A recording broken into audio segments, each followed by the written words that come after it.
The apple needs a highlight to make it shine. Here's another basic painting procedure that I use. I put something on in one direction, that way, to make the apple look as though it does this, and influence it opposite from that way.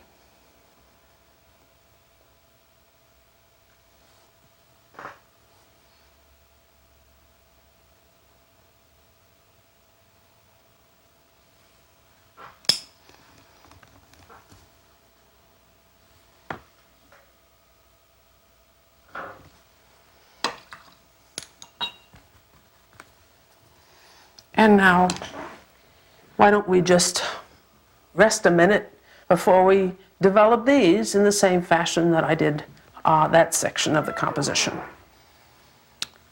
I'd like to show you how I mix my colors,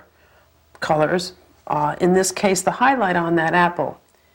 I pick up white, since I'm adding a lighter value, and I plop it down on my palette. Already my brush is not loaded quite right, so I wipe it off. Also, wiping it off doesn't contaminate the color that I'm going to go into. And I'm going to go into a little touch of violet, move it here, and then mix it together. Just quickly. Now the brush is loaded incorrectly again. I have to wipe it again, so that I can then take this and pick it up on the end of my brush, so that the end of the brush is loaded, so I can come over to the canvas, aim it to where the highlight is, and stroke it on. Yes, I put more than I want, so I can ease it in. To put that highlight on and not ease it in makes it look as though you had a chicken with a highlight foot walk across the canvas. If a highlight looks like just a piece of paint, it's not a successful highlight. If the highlight makes the object look as though it shines, it is a successful highlight.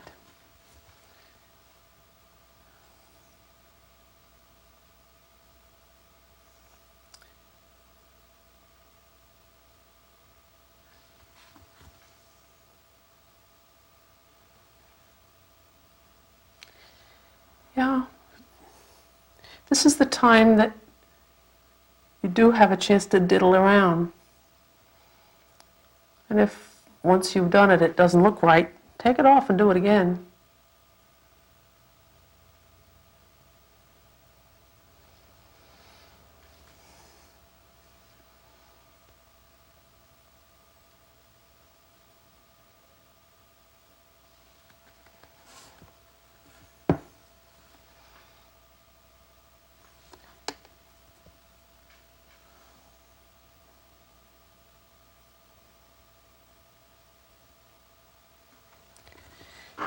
Now I'm automatically, maybe I could darken this little shadow here. That helped. Now on to the copper pot. You'll notice that I have on the copper pot highlight, body tone, body shadow. And now I'd like to put in the tone value that happens to metals, and that is the reflection. And I see a lovely pinkish one here. And here.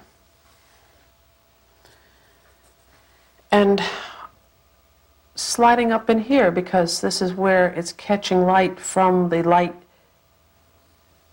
tablecloth.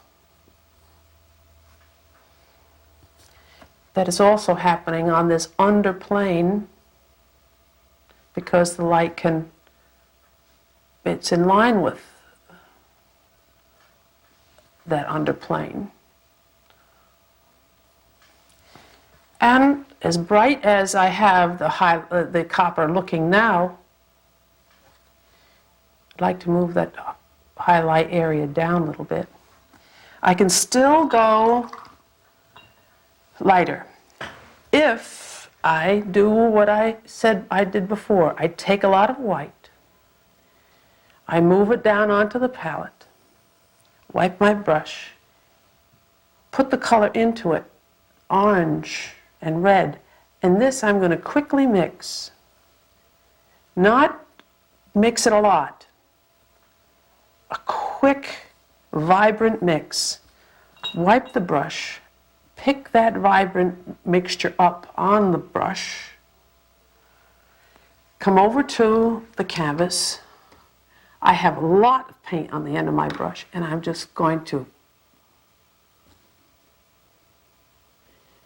lay lighter color right in the center of the already existing highlight.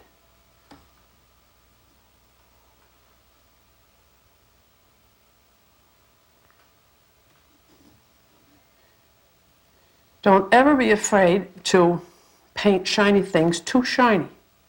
You can always tarnish it by blending the highlight in.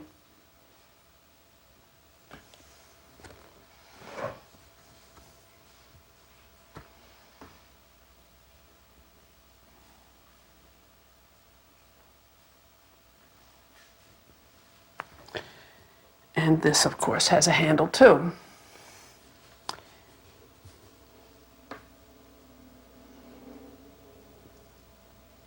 Just make some structures as to where it's going to go before you connect them.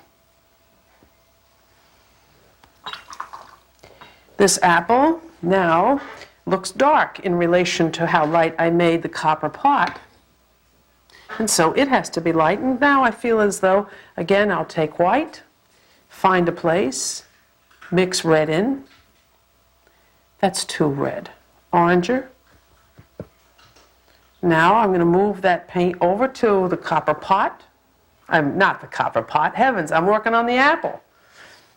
And see what it'll do. Oh yes, that makes the illumination the same. Very important to make your illumination consistent.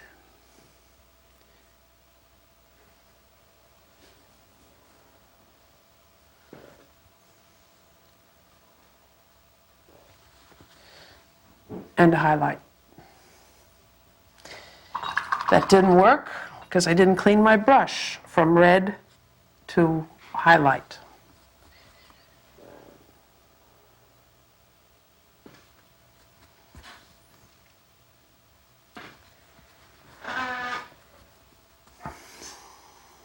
Little can be done to this complicated area in here. I could lighten the color of the lemon right there. Or I could, what I call, rhythmatize.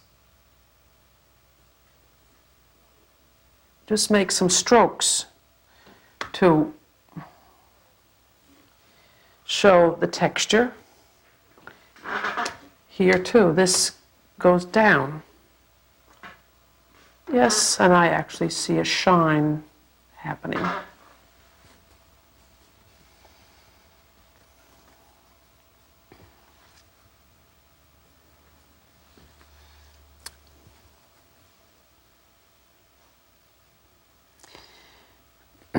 Try to do each stage as nicely as possible, because a picture that has to have a lot of correction starts to look overworked, and it suffers from its overwork.